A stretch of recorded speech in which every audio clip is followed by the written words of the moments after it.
ويسر لي أمري واحلل عقدة من لساني يفقهوا قولي. اللهم تقبل منا صالح الأعمال وتجاوز عن سيئات أعمالنا. قال تبارك وتعالى في كلامه المجيد: لقد كان في قصصهم عبرة لأولي الأبصار أولي الألباب. البتہ تحقیق تمہارے لیے جو قصے بیان کیے ہیں اللہ تعالیٰ نے، ان کے اندر عقل والوں کے لیے بڑی نشانیاں ہیں. تو ہمارا یہ سلسلہ تقریباً ہر اتوار ہی مغرب کے بعد تقریباً جنوری کے آخر سے شروع ہوا، اور ہم نے آدم علیہ السلام سے لے کے جتنے قصے قرآن میں ذکر ہوئے ایک ایک کر کے اس کو بیان کرنا شروع کیا، جس میں آدم علیہ السلام کا قصہ، شیطان نے کیوں نافرمانی کی، نافرمانی کے بعد مکالمہ کیا ہوا، جنت سے کیسے نکالا گیا، کیوں نکالا گیا، کون سی ذمہ داریاں ان پر پڑیں آدم علیہ السلام پر، ان کی نسل کہاں آباد ہوئی آ کر، اور کس طرح نسل انسانی فروغ پائی، اور ان کی اولاد میں جو پہلا قصہ اور واقعہ حابیل اور قابیل والا، یہ ہم نے آپ کے سامنے عرض کر دیا. اور چلتے چلتے حضرت نوح علیہ السلام، پھر قوم عاد، پھر قوم سمود، صالح علیہ السلام کی اونٹنی کا تذکرہ جو قرآن میں ذکر ہے، اور پھر ابراہیم علیہ السلام کا ایک ماہ لگا کے سارا قصہ ذکر کریں. اور اب ہم قرآن مجید کے انہی قصوں میں سے اگلے کچھ قصے جو ہے اور رمضان المبارک کے اندر فجر کے بعد اتوار کے 10-12 منٹ 15 منٹ تو وہ ذکر کریں گے. اور یہ عام دروس نہیں ہے، یہ قرآن فہمی کے لیے ہے، کیونکہ قرآن مجید کا آدھے سے زیادہ حصہ صرف اور صرف ان واقعات پر مشتمل ہے. اس کے اندر کوئی خاص نصیحت ہوگی، خاص بات ہوگی تو اللہ تعالیٰ نے ان قصوں کو ذکر کیا ہے، ورنہ اللہ تو بے مقصد بات نہیں کرتا. تو اسی میں سے ایک قصہ جناب لوط علیہ السلام کا ہے. آپ کے علم میں ہوگا کہ جس وقت اس وقت کے حکمران جو عراق کے علاقے کا تھا، اس کا نام ارنمو تھا، جو نمرود کے نام سے مشہور ہوا. تو اس نے جس وقت ابراہیم علیہ السلام کو اپنی قوم کے کہنے اور اپنی اس ہزیمت کے اوپر کہ جو اس نے ابراہیم علیہ السلام سے اٹھائی تھی مکالمے کے دوران، اس نے ایک بڑی آگ جلوائی اور اس کے اندر ابراہیم علیہ السلام کو گرا دیا گیا.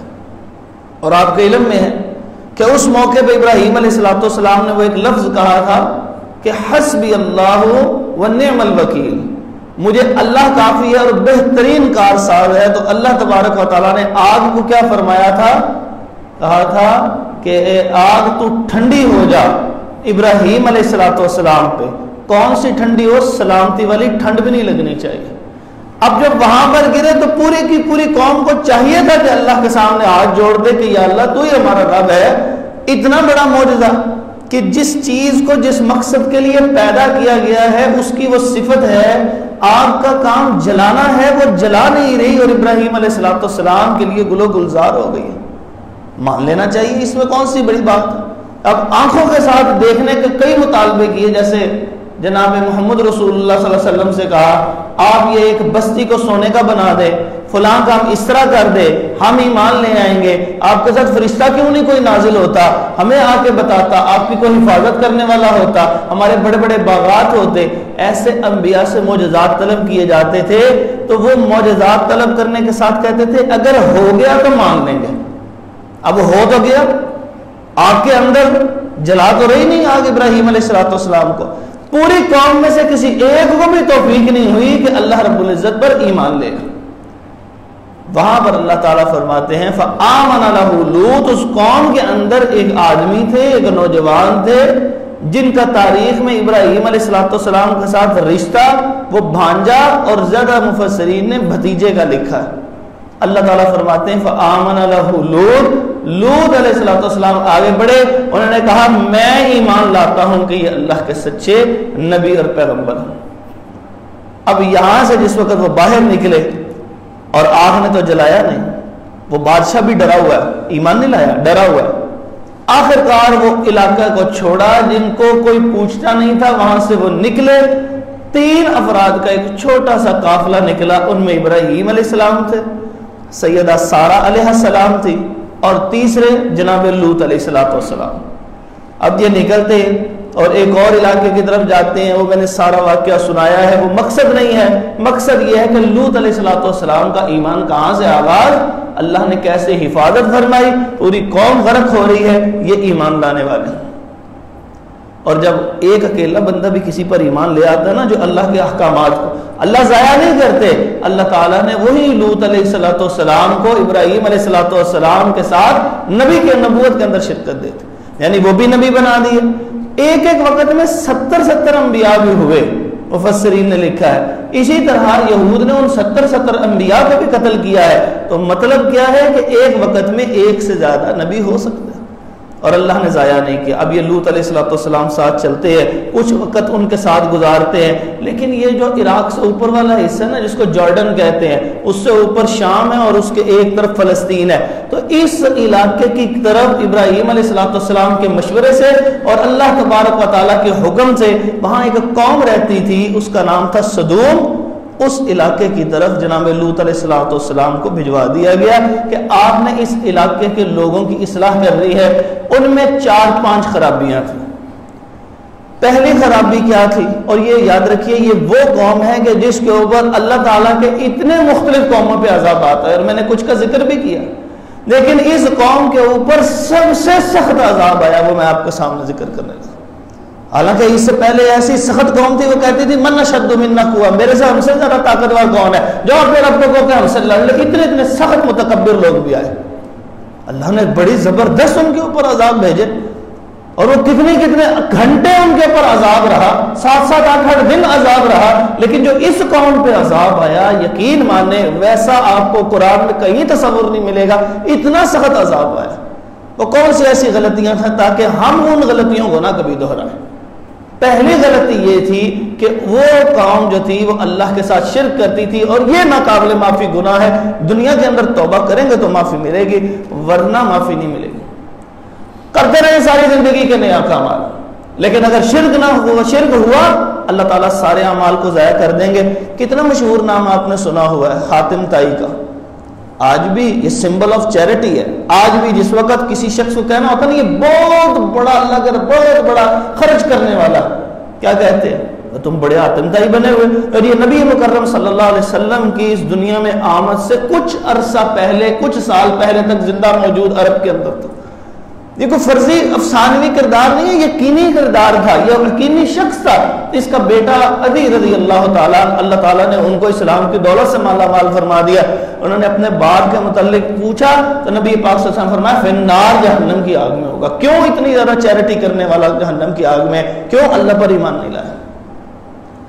فرمایا لیحبطن عملک، اعمال ضائع کر دوں گا۔ تو سب سے پہلی خرابی کون سی تھی؟ ان کے اندر شرک تھی۔ اللہ رب العزت ہمیں شرک سے ہر حال میں محفوظ فرمائے، بلکہ یہ دعا بھی کی گئی ہے کہ یا اللہ جس شرک کا ہمیں نہیں علم اور وہ شرک ہے، تجھے تو معلوم ہے نا، ہم بے دہانی میں لفظ ایسے ادا کر دیں کہ اللہ اس پہ پکڑ نہ کرے، مواخذہ نہ کرے۔ تو یہاں پر ان قوم کے اندر شرک تھا، تو لوط علیہ السلام اپنی قوم کو سمجھانے لگے، ساری آل اولاد ان کے ساتھ ہے، اچھی طرح ان کو مل کے سمجھا رہے ہیں، لیکن ایک وہ بیوی تھی ان کی، اور وہ اللہ تعالیٰ فرماتے ہیں عجوزن، وہ بڑی عمر کی عورت تھی، لیکن اس عمر میں پہنچنے کے باوجود بھی اپنے شوہر کو جھٹلا رہی۔ اللہ تعالیٰ نے قرآن مجید میں اس کا تذکرہ بھی کیا، فرمایا یہ نوح علیہ السلام کی بیوی اور لوط علیہ السلام کی بیوی، فرمایا تحت عبدین من عبادنا صالحین، کہ ہمارے نیکوکار بندوں کی بیویاں تھیں۔ فخانتہما، ان دونوں نے خیانت کی۔ کون سی خیانت کی؟ کیا وہ انہوں نے کوئی زنا کی خیانت کی تھی؟ نہیں، انہوں نے اللہ رب العزت کے جو حقوق ہے اس میں خیانت کی کہ رب کو ہی نہیں ماننا، اپنا جو شوہر ہے وہ نبی ہے، شوہر کی بات ہی نہیں ماننا۔ تو یہاں پہ گھر کے اندر ان کو اختلاف کا سامنا کرنا پڑا، اور وہ کون تھا کہ ان کی بیوی تھی۔ اللہ تبارک و تعالیٰ کہ یہ نبی جو ہے ان کو سمجھاتے رہے، اور انہوں نے اس نبی کو جاننے سے انکار کر دیا، نبوت کا بھی انکار ہو گیا، توحید کا بھی انکار ہو گیا۔ دو بڑی خرابیاں۔ تیسری خرابی، اللہ تعالیٰ فرماتے ہیں یہ جو قوم رہتی تھی نا، بہت تہذیب، اس زمانے کی تہذیب یافتہ ترین قوم تھی، بڑا کچھ اس نے کیا تھا۔ قوم سدوم کے بارے میں آپ لکھ کے دیکھیں، آپ کو معلوم ہوگا کہ یہ بڑی ہی اس زمانے کی تہذیب یافتہ قوم تھی، بڑی چیزیں انہوں نے بنائی ہوئی تھی، بڑی امیر و کبیر قوم تھی۔ اور فرمایا یہ ایک شہرہ گزر رہی تھی، اور ارد گرد جو ہے بڑی بڑی منڈیاں تھیں، اور آگے بھی منڈیاں تھیں، اور وہ شام اور فلسطین کے علاقوں کی طرف جانے والے بڑے بڑے قافلے اس جگہ سے گزرتے تھے۔ یہ قوم رستے میں بیٹھی ہوئی، اور اللہ نے اتنا مال و دولت دیا تب بھی ڈکیتیاں کرتی تھی۔ اور ڈکیتی ایک ایسا جرم ہے کہ اسلام کے اندر بڑے بڑے جرموں کی سزا ہے، لیکن جو اس سے زیادہ خوفناک سزا کسی کی نہیں۔ حتیٰ کہ زنا کیا ہو نا اور شادی شدہ ہو تو اس کو آدھا دبا دیا جاتا ہے، اور اسلام میں سنگسار، سنگ کہتے ہیں پتھر کو، سنگسار پتھر مار مار کے مارا جاتا ہے، اور فرمایا وہاں پہ بندے بھی کھڑے ہوں دیکھیں تاکہ کبھی کوئی دوبارہ ایسا گناہ نہ کرے۔ معاشرے کے اندر اتنی گندی چیز ہے، لیکن یہ جو ڈکیتی ہے زندہ چھوڑ دیا، لیکن ایسا نشان عبرت اللہ تعالیٰ نے قرآن مجید میں فرمایا اس کو بنا دیا جائے گا کہ لوگ دیکھ کے، یہ جو سمبل آف ہارر تھا، یہ جو خوف کا ایک کی ایک علامت تھی، اس بندے کا انجام دیکھ کے لوگ ڈریں اور خوف کھائیں۔ کیا تھا؟ اللہ تعالیٰ فرماتے ہیں قرآن مجید سورۃ المائدہ کے اندر، اگر کوئی ڈکیت پکڑا جائے، اگر تو اس نے ڈکیتی کے دوران بندہ مار دیا تو فرمایا اس شخص کو بھی اس کے بدلے میں مار دیا جائے گا، لیکن اگر وہ صرف ڈکیتی مار کے چلا گیا، پیسے لوٹ کے چلا گیا، تو پھر اس کا انجام کیا ہے؟ اللہ تعالیٰ فرماتے ہیں کہ اس کے ہاتھ اور پاؤں کو مخالف سمت میں کاٹ دیا جائے، یہاں سے ایک ٹانگ کے نیچے سے حصے کو کاٹ دیا جائے اور ایک بازو کاٹ دیا جائے، اور قطعاً کسی قسم کا رحم نہیں آنا چاہیے۔ اب وہ کیسی عجیب شکل ہے، نہ اس سے چلا جا رہا ہے، نہ اس سے کھایا پیا جا رہا ہے، نہ اس سے ضروریات زندگی گزاری جا رہی ہے۔ اور فقہاء نے لکھا ہے، ائمہ اس بات پہ متفق ہیں، اگر اس نے پھر دوبارہ ڈکیتی کی کوشش کی مل کے، اور وہ اس ڈکیتوں کے اندر شامل ہو، فرمایا دوسری طرف سے بھی کاٹ دیا جائے، بالکل پیرالائز کر کے اس کو پھینک دیا جائے، یہ معاشرے کا گندہ ترین انسان ہے۔ اللہ تعالیٰ نے ڈکیت کو کبھی برداشت نہیں کیا۔ تو یہاں پر یہ قوم میں تیسری کیا خرابی تھی؟ ڈکیتی۔ چوری تو ہوتی ہے وہ کہ جو سائیڈ پہ پڑا ہوا مال ہے اس میں سے نکال کے لے گئے، اس پہ تو صرف ایک ہاتھ کٹے گا جو زبردستی کرتا ہے، اللہ نے مال اس کو دیا، زبردستی چھین کے لے جاتا ہے۔ تو اللہ تعالیٰ نے اس کا انجام بھی حکومتوں کو یہ کہا کہ ان کا انجام بھی ایسا ہونا چاہیے۔ تین خرابیاں۔ چوتھی خرابی وہ ہے کہ اللہ تعالیٰ فرماتے ہیں کہ کوئی ایک بھی اس سے پہلے قوم، ایک قوم بھی، حالانکہ تکبر والی قومیں گزری ہے، شرک والی قومیں گزری ہیں، آخرت کا انکار کرنے والی قومیں گزری ہیں، سب گزری ہیں۔ میں نے بتایا اس سے بڑا جرم کیا ہوگا کہ اللہ تعالیٰ کو یہ کہے کہ اللہ بھائی جنگ کر لو اپنے رب سے، کو ہم سے جنگ کر لے۔ کتنی طاقتور قوم اللہ نے بنائی ہوگی۔ لم یخلق مثلھا فی البلاد، بستیوں میں اللہ کہتے ہیں ہم نے کبھی ایسی کبھی تخلیق ہی نہیں کی، اتنی طاقتور قوم تھی۔ اتنی خرابیوں کے باوجود اللہ تعالیٰ کیا فرماتے؟ فرمایا کہ ان میں وہ خرابی تھی کہ جو اس سے پہلے کبھی آدم علیہ السلام کی اولاد میں آئی نہیں تھی۔ وہ کیا تھا؟ وہ مردوں کی طرف اپنی شہوت کو پورا کرتے تھے۔ اللہ زنا کے نا 3 درجات ہیں، اسلام نے سزائیں بھی الگ الگ رکھی ہوئی ہیں۔ ایک زنا وہ ہے کہ جو ابو داؤد کی حدیث میں آتا ہے کہ جو جانوروں سے کیا جاتا ہے۔ تو ایک مسئلہ پیش آیا، حدیث میں موجود ہے، پوچھا اب اس کے ساتھ کیا کریں؟ اس نے جانور سے بدفعلی کر لیا، ایسا کبھی اور گندا انسان تھا۔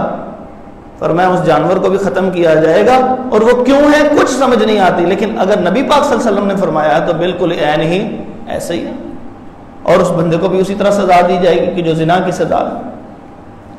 دوسرا جرم وہ یہ ہے کہ غیر محرم عورت کے قریب چلے جانا، اور اس کے الگ درجات ہیں۔ آنکھ زنا کرتی ہے، ہاتھ زنا کرتے ہیں۔ یہ جب سے موبائل ہمارے ہاتھوں میں آیا ہے آنکھوں کا زنا عام ہو گیا، اور کوئی ایسی آنکھ، قرآن پڑھا جا رہا، نبی پاک صلی اللہ علیہ وسلم کے زمانے میں کتنا قرآن پڑھا جاتا تھا، وہ سنتے تھے، آنکھیں بہہ پڑتی تھیں۔ آج آنکھیں رکی ہوئی کیوں ہیں؟ یہ بند گئی ہیں ان غیر محرم عورتوں کو دیکھ دیکھ کے، اس لیے قرآن کی عذاب کی آیتیں بھی کبھی نہیں ہمیں رلا سکتے۔ ادھر عذاب کی آیات آتے ہیں، ادھر ہمارے دل پہ اثر، ترجمہ اگر آتا بھی ہو کسی نے پڑھا ہو تب بھی ہماری آنکھیں کیوں نہیں بہتی؟ کیونکہ غیر محرم عورتوں کی طرف سے کثرت سے دیکھ دیکھ کے اللہ تبارک و تعالیٰ نے وہ صفت ہی ہم سے لے لی ہے. اور وہ صحابہ جو اپنی نظر کی حفاظت کیا کرتے تھے وہ ادھر قرآن سنتے تھے اور رونے لگ پڑتے تھے. اور وہ یہود، 7ویں پارے کی پہلی آیت، کہ وہ یہود جو اچھی صفات کے مالک تھے حتیٰ کہ وہ بھی قرآن سنتے تھے، تو اللہ تعالیٰ فرماتے ہیں کہ آپ ان کی آنکھوں کو دیکھیں گے ایسے جیسے خون بہتا ہے. خون کیسے بہتا ہے؟ کبھی قطرہ قطرہ بھی کر کے خون بہا، خون آہستہ تھوڑا بہتا تسلسل سے ہے، یعنی اتنی کثرت سے آنکھوں سے آنسو گرتے کہ نبی اللہ تعالیٰ فرماتے ہیں آپ ان کی آنکھوں کو دیکھیں گے ترا اعینہم تفیض من الدم، کہ جیسے خون بہتا نا ایسے اللہ کے ڈر اور خوف سے رو پڑتے تھے. ہماری آنکھیں کیوں نہیں روتی؟ آج کتنی تراویحاں ہو چکی ہیں، قرآن کتنے سالوں سے سن رہے ہیں. اللہ کے عذاب جس کو اللہ کہہ رہا ہے وہ اتنا شدید عذاب، اس کا تصور بھی ہمیں نہیں رولا سک رہا. کیا سبب ہے؟ کیونکہ معاشرے کے اندر ہماری آنکھ محفوظ نہیں. اللہ تعالیٰ ہماری آنکھوں کو محفوظ فرمائے. اللہ تعالیٰ تبارک و تعالیٰ ہمیں غیر محرم کی طرف دیکھنے سے بھی، آنکھ کے زنا سے بھی محفوظ فرما دے. بعد میں شرمگاہ ہے جو تصدیق کرتی ہے یا تکذیب کرتی ہے، ابتدا تو یہاں سے ہو چکی ہوتی ہے اور بہانے ہیلے. میری بہن ہے، یہ بہنوں کی مانند ہے، اس قسم کے سب ہیلوں کو ہم چھوڑ دیں، اللہ کے احکامات کے اوپر آ جائیں. اور اس کے بعد جو زنا کا درجہ ہے نا، وہ درجہ ہے کہ جو لوط علیہ السلام کی قوم نے کیا تھا. وہ کیا ہے؟ وہ مردوں کے ساتھ زنا ہے. نبی پاک صلی اللہ علیہ وسلم کی ایک صرف حدیث سنیے، فرمایا آپ صلی اللہ علیہ وسلم نے یہ جو امرد ہوتا ہے نا، یعنی وہ بچہ کہ جو بالغ ہونے کے قریب ہے، ابھی بالغ ہونے کے قریب ہے یا بالغ ہوا ہی ہے لیکن پوری داڑھی اس کے اوپر نہیں آئی، اس کو کہا جاتا ہے امرد. اور اس کا فتنہ فرمایا عورت کے فتنے سے بھی بڑا فتنہ، آزمائش. فتنے کا معنی کیا ہوتا ہے؟ آزمائش ہوتی ہے. اس وجہ سے یہاں پر جو اسلامی احکامات ہیں وہ ہمیں یہ بتاتے ہیں. سورۃ لقمان کا دوسرا رکوع بھی پڑھ کے دیکھ لیجئے، اسی طرح سورۃ الانعام کی آیت نمبر 151 کو پڑھ کے دیکھ لیجئے. مختلف قرآن مجید کی آیات اور نبی پاک صلی اللہ علیہ وسلم کا اسوہ حسنہ یہ بتاتا ہے کہ ایسے بچوں کو والدین سے جدا نہیں ہونا چاہیے. یہ وہ عمر ہے کہ ماں باپ ساتھ، جہاں تک ماں ساتھ جا سکتی ہے ماں جائے گی، جہاں نہیں جا سکتی وہاں بھائی یا اس کا جو سگا باپ ہے وہ اس کے قریب رہے، رکھوالی کے طور پر. کیونکہ اس کی آزمائش سب سے بڑی آزمائش ہے، اور عام مجلس میں جو پھرے رہتے ہیں اس آزمائش سے بچنے کے لیے ضروری ہے کہ ماں باپ کا ساتھ ہو. تو یہ کیا کرتے تھے؟ اللہ تعالیٰ فرماتے ہیں کہ یہ قریب چلے جاتے اور ان کے ساتھ برائی اور بدکاریاں کرتے. اب اللہ تبارک و تعالیٰ کو اس کی طرف سے سمجھانے والے نوح علیہ السلام نے خوب سمجھا دیا، مانے نہیں. تو اب اللہ تبارک و تعالیٰ نے کیا کیا؟ حضرت ابراہیم علیہ السلام کی طرف پیغام دے کے کچھ فرشتے انسانی شکل میں بھیجے. یہ سورہ زاریات کی آخری آیات میں آتے. اور جس وقت وہ مہمان آتے ہیں نا ابراہیم علیہ السلام کے پاس آگے، وہ کہتے ہیں جی ہم ابراہیم علیہ السلام کے پاس آ کہتے ہیں جی ہم اس طرح آئے ہیں. تو ان کو کہتے ہیں بات بعد میں کریں گے، آپ پہلے بیٹھیے. اندر جاتے ہیں. وہ ابراہیم علیہ السلام جن کے پاس پہلے مال و دولت نہیں تھا، اللہ نے اتنا مال و دولت دیا کہ وہ اندر گئے اور ایسے ان کے پاس فراوانی تھی، کھانے کی اس قدر کثرت تھی، اندر گئے اور جا کے بھنا ہوا اسی لمحے بچڑے کا گوشت پکڑ کے لیا. فقرب الیہم، ان کے قریب کر کے کہنے لگے آپ کچھ کھائیے. انہوں نے جب نہ کھایا اور کہنے لگے الا تاکلون، کھاتے نہیں آپ. تو جب انہوں نے پھر بھی ہاتھ نہ بڑھایا تو ابراہیم علیہ السلام کھٹکے کہ یہ کیوں نہیں کھا رہے، کیونکہ اس زمانے میں دشمن کی وہ کیفیت ہوتی تھی. دشمن جو ہے، دشمن کے گھر سے کبھی کچھ کھاتا نہیں تھا، کیونکہ جو کھا لیتا تھا وہ دشمن نہیں رہتا تھا. تو وہ کہنے لگے لا تخف، آپ نے پریشان نہیں ہونا، ہم اللہ تعالیٰ کی طرف سے بھیجے ہوئے ہیں اور آپ کے لیے ایک پیغام ہے اور ایک اور کام کے لیے بھیجے ہیں. وہ کہنے لگے وہ کیا پیغام؟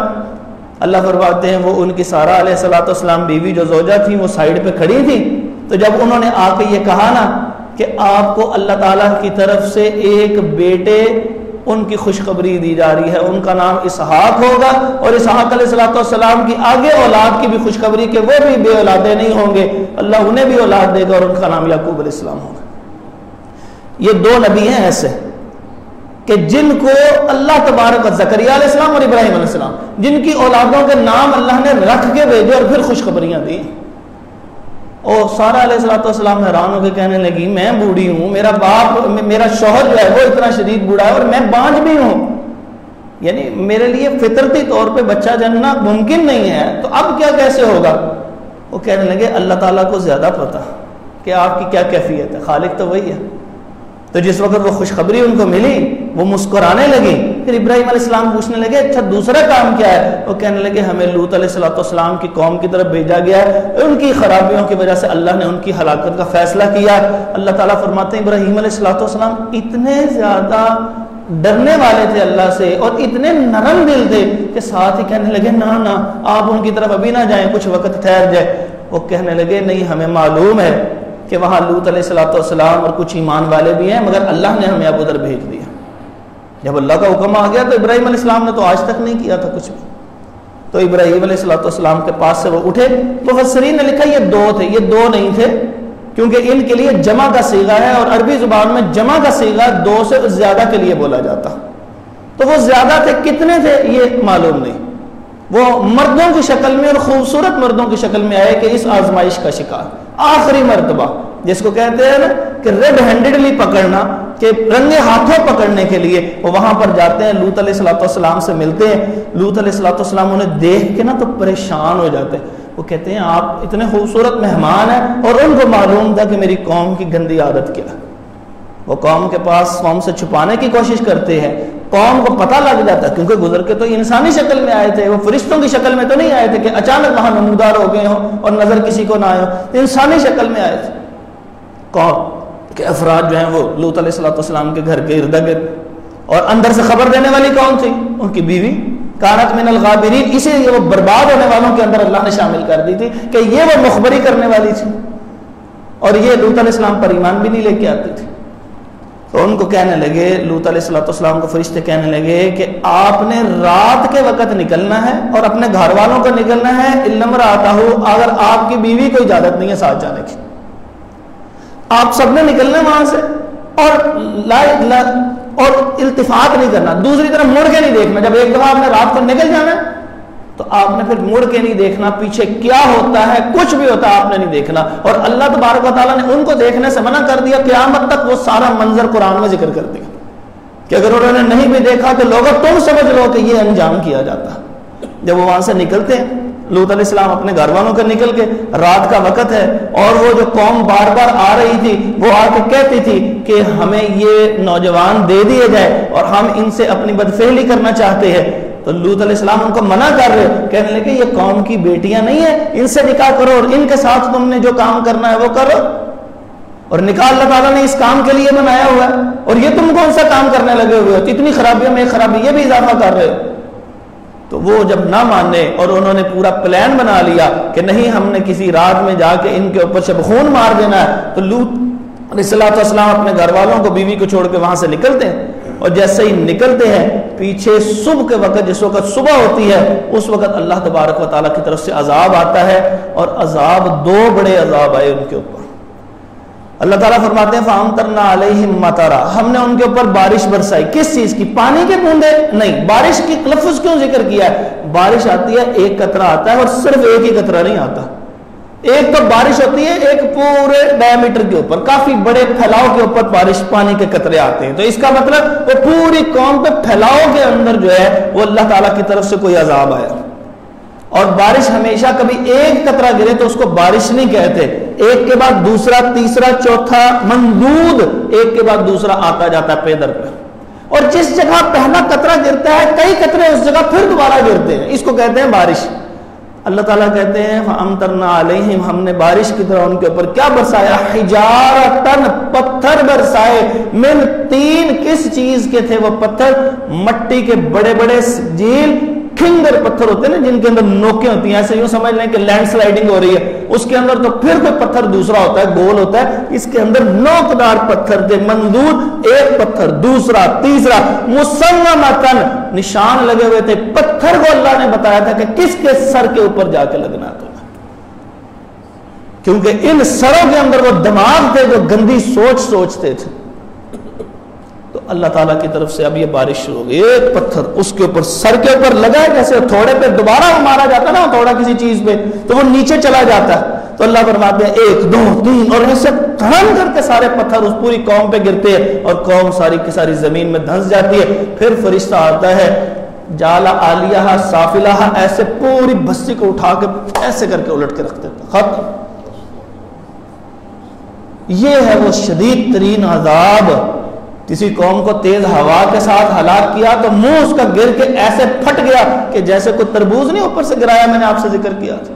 کسی قوم کو بارش میں غرق کر دیا، کسی قوم کو چیخنے آ لیا، کوئی قوم ختم ہوئی. لیکن جب اس قوم کے ختم کرنے کی باری ہے، کیونکہ ان سے پہلے آج تک کسی نے یہ بدفعلی کی نہیں تھی، تو لہذا ان پہ عذاب بھی وہ آیا کہ جعل عالیہ سافلہ، نیچے والا حصہ اوپر کر کے ختم کر دیا، نام و نشان مٹا دیا پکڑ کے. اور پتھروں کی آسمان سے بارش ہوئی. اللہ تبارک و تعالی ہمیں اس قسم کے کبھی کاموں سے محفوظ فرمائے، اور اس کے جو اسباب ہیں نیٹ، اللہ تبارک و تعالی اس کی شرارتوں سے ہمیں محفوظ فرمائے، ہماری اولادوں کو محفوظ فرمائے. اگر ہم اپنی اولادوں کو پراپر وقت دینا شروع کریں گے تو وہ ہمارے ساتھ اٹیچ ہوں گے، نیٹ کے ساتھ اٹیچ نہیں ہوں گے. اور ان کے موبائلوں کو دیکھنا، ان کے پاس ورڈز آپ کے پاس ہونے چاہیے، احساس ہونا چاہیے میرا باپ موجود ہے، میری ماں موجود ہے، میرے بہن بھائی موجود ہیں.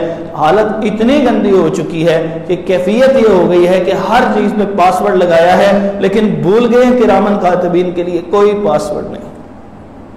اللہ تبارک و تعالی ہمیں ایسے کبھی کاموں سے محفوظ فرمائے. اقول قولی ھذا استغفر اللہ لی ولکم ولجمیع المسلمین.